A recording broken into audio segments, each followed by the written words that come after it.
정말 오랫동안 기다리셨습니다. 불안과 위기감 속에 마음만 타들어가던 호주 장갑차 도입 사업에서 하나에어로스페이스의 레드백이 드디어 우선 협상 대상 기종으로 선정되며 마지막 결승선을 위풍당당하게 통과했습니다. 지루한 장마가 끝난 후 맑게 갠 하늘을 본 것 같은 기분마저 드는데요. 기나긴 기다림 속에서도 우리 국민의 염원과 대한민국의 방위산업기업이 포기하지 않고 끈질기게 밀고 나간 덕분에 얻은 성과라고 할 수 있습니다. 비록 호주 정부의 선택이 다소 늦은 감이 있고 사업 규모도 애초 시작보다 많이 축소되긴 했지만 이 정도면 대박이라 칭해도 좋을 정도의 수출 성과입니다. 거기다 이번 사업에서 또 하나의 의의를 찾을 수 있다면 세계 방산 시장의 기갑 분야에서 우리와 첨예한 경쟁을 벌이던 독일을 눌렀다는 것입니다. 이번 사업 수주전의 성공으로 지난번 노르웨이에서 K2 전차가 독일의 레오파르트에 당한 패배를 충분히 서력했다고도 볼 수 있습니다. 하지만 이번 한 번의 승리로 모든 것이 다 끝난 것은 아닙니다.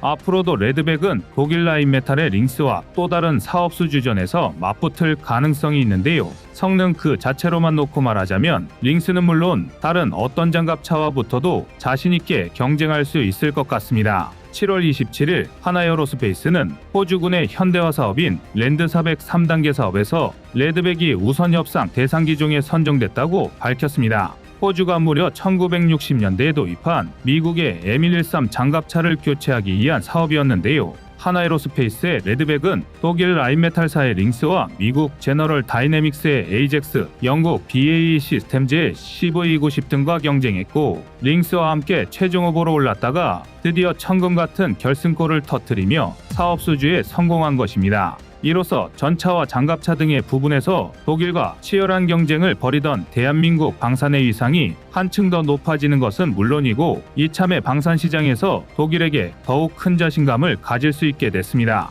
사실 레드백 사업은 이날 결과가 나오기 전까지는 승산이 거의 없다는 것이 중론이었습니다. 실제로 많은 상황들이 한국에게 불리하게 돌아가고 있었습니다. 레드백의 성능이나 한국이 제시한 조건에는 문제가 없었습니다. 오히려 다른 경쟁사들의 기종보다 나으면 나았지 뒤떨어지지는 않았습니다. 레드백은 현지 실험에서 링스를 포함한 다른 후보 장갑차들을 성능으로 눌렀고 한국 역시 호주가 거부하기 힘들 만한 좋은 조건들을 제시했습니다. 또한 호주가 이미 운용하고 있는 K9 자주포와 파워팩을 공유한다는 점을 활용하여 호주 현지 K9 생산기지에서 함께 생산할 수 있게 만들 예정이었습니다. 또한 포탑의 설계와 제작에는 호주 업체들을 참여시켜서 호주군 사양에 최적화시키는 동시에 현지 방산과의 협력도 빼놓지 않았습니다. 이처럼 초반의 조건들만 따지면 한국이 밀릴 이유가 없었고 그래서 레드백 사업은 많은 기대를 받고 있었습니다. 이런 상황의 변화가 생긴 것은 지난 4월 호주의 정권이 교체되고 이에 따라 국방 전략 역시 바뀌면서 육군 기갑무기 도입 계획이 크게 축소된 것인데요.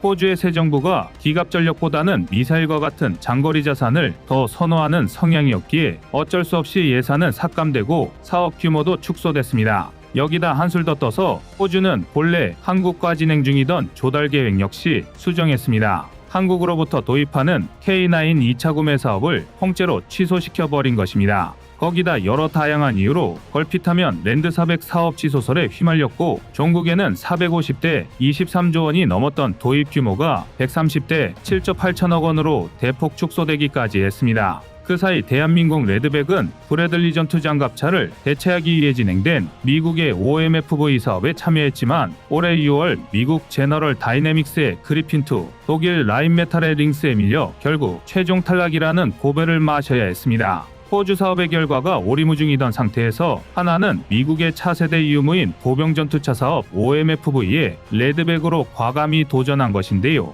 여기서 하나는 미국의 오시코시 디펜스와 컨소시엄을 결성하고 레드백을 기반으로 한 미국형 IFV 다이아몬드백을 출전시켰습니다. 이 사업은 미군의 브래들리 장갑차 무려 3,800대를 교체하는 사업이었던 만큼 금액 규모만 해도 어마어마한 수준이었습니다. 예상되는 규모만 무려 50조 원에 달했습니다. 그러나 레드백은 상당히 이른 시점에서 이 사업에서 떨어져 나갔습니다. 이 사업은 여러 후보 중에서 1차로 두 가지를 고른 다음 2차로 그 두 후보가 경합하는 방식으로 진행됐는데요. 레드백은 1차에서조차 선발되지 못하고 사업에서 빠르게 하차해야만 했습니다. 이에 따라 랜드 400에 참여한 레드백의 미래에도 먹구름이 드리워졌고, 심지어 일각에서는 마치 이때만을 기다렸다는 듯 대한민국 군사기술력이 파이브아이즈로 통용되는 강대국들에 진출하기에 아직 한참이나 부족하다는 악평이 쏟아졌습니다. 그런데 레드백을 누르고 올라간 2차 경합의 후보는 바로 제너럴 다이내믹스의 그리핀2와 라인메탈의 링스였습니다.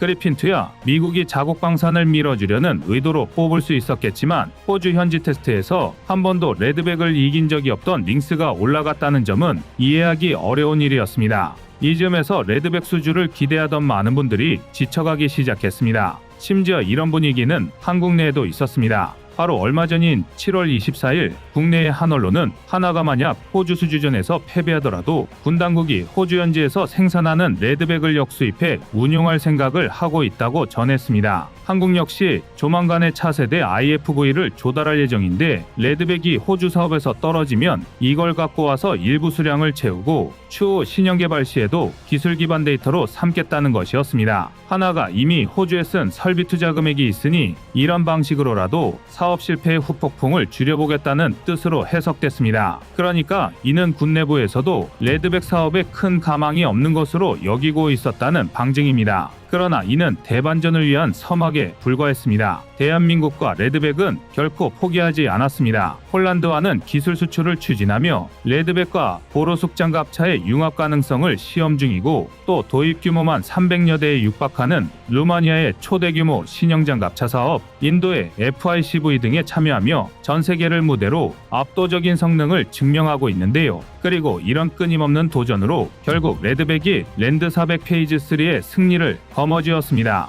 이제 레드백은 호주군이 1960년대부터 운용하던 미국 예밀13 장갑차를 대체하며 양산 과정을 거쳐 2027년 하반기부터 순차 배치를 시작할 예정입니다. 당연히 대한민국만큼이나 레드백 도입을 바라왔던 호주군은 쌍수를 들고 환영 의사를 밝히고 있는데요. 레드백은 현장 평가를 통해 아예 기존과 전혀 다른 전투 장갑차의 새로운 패러다임을 제시했습니다. 그렇다 보니 현장 최일선에서 장갑차와 함께 동고동락해야 하는 병사들 입장에서는 레드백 도입을 반길 수밖에 없습니다. 다른 무엇보다 가장 눈에 띄는 레드백의 특징은 높은 생존 가능성입니다. 대표적으로 레드백의 아이언 비전은 정식 교전 상황과 정찰 시 예기치 못한 기습을 당하더라도 승무병의 생존 가능성을 비약적으로 상승시킬 수 있습니다. 일반적으로 장갑차는 내부에서 외부 상황을 살피는 게 굉장히 어렵습니다. 방어력 확보를 위해 극단적으로 시야각을 좁혀놓았기 때문에 운전하는 것부터가 쉽지 않은데요. 전투 상황이나 위험지역 정찰 시에도 차장, 포수 등은 시야가 제한적인 조준경에 의존해야 합니다. 또는 그게 아니라면 위험을 감수하더라도 해치 밖으로 머리를 내밀고 주변을 정찰할 수밖에 없는데요. 공개된 장갑 운용 사진에서 승무병들이 얼굴을 내밀고 있는 이유가 바로 이 때문입니다. 하지만 당연히 이런 직접 관측 방식은 적의 공격에 대단히 취약합니다. 그나마 전투 상황에서는 미리 위험을 인지하고 안전한 차량 내부에 머물 테지만, 정찰이나 이동 중에 신체를 노출한 상황에서 기습 공격을 받기라도 한다면 아무리 방어력이 뛰어난 장갑차라 하더라도 승무병의 생존을 보장할 수 없습니다.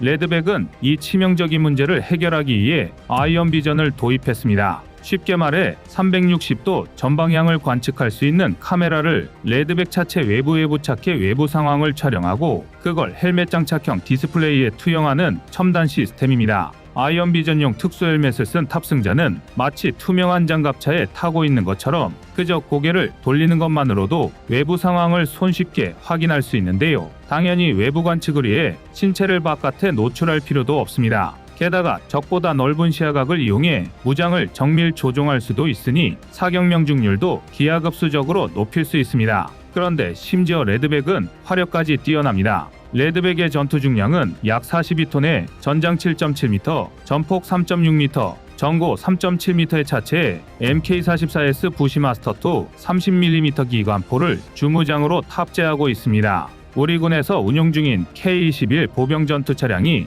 K-40 40mm 79경장 기관포를 탑재하고 있다는 걸 생각하면 구경이 약간 아쉽게 느껴질 수 있는데요. 하지만 여기에는 다 이유가 있습니다. 레드백의 주포는 미국과 영국 등 나토 소속 국가는 물론 대한민국, 호주 등 나토의 파트너 국가들이 사용하는 모든 종류의 30mm 바이 173mm 구경탄을 사용할 수 있을 만큼 확장성이 좋은 데다 유사시 일부 부품만 교체하면 손쉽게 40mm 기관포로 업그레이드하는 것도 가능합니다. 게다가 하나의 포탑에서 스파이크 LR2 대전차 미사일 또한 발사할 수 있는데요. 스파이크 LR2는 전자광학 추적 장치, 적외선 센서 등을 이용해 발사 후 화면을 보면서 직접 목표물을 향해 비행을 유도할 수 있어 명중률이 상당히 높은 데다 최대 5.5km의 거리에서 20cm 두께의 철근 콘크리트를 관통할 수 있는 파괴력을 보유하고 있습니다. 이 덕에 랜드 400을 진행하는 동안 호주군에서 레드백은 전차 잡는 장갑차로 통용됐을 정도입니다.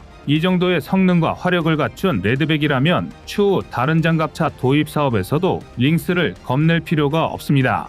대한민국 방위산업은 최근 비약적인 발전을 거듭해오긴 했지만 서구 시장에서는 그렇게 큰 성과를 내진 못했습니다. 전통적인 강대국이며 방산 선진국인 그들은 그들 나름의 유대감을 가지고 카르텔을 형성하고 있었기 때문에 우리 방산 기업들이 비집고 들어가기에는 어려운 점이 많았습니다. 하지만 이번 호주에서 레드백이 선정됐다는 건 서구 시장에도 K방산의 무기가 대량으로 수출될 수 있다는 하나의 이정표가 된 사건입니다. 어려운 과정을 겪은 만큼 부디 호주 장갑차 사업에서 최종 계약을 할 때까지 순항하기를 기원하겠습니다. 이상 꺼리튜브의 두 번째 미션이었습니다.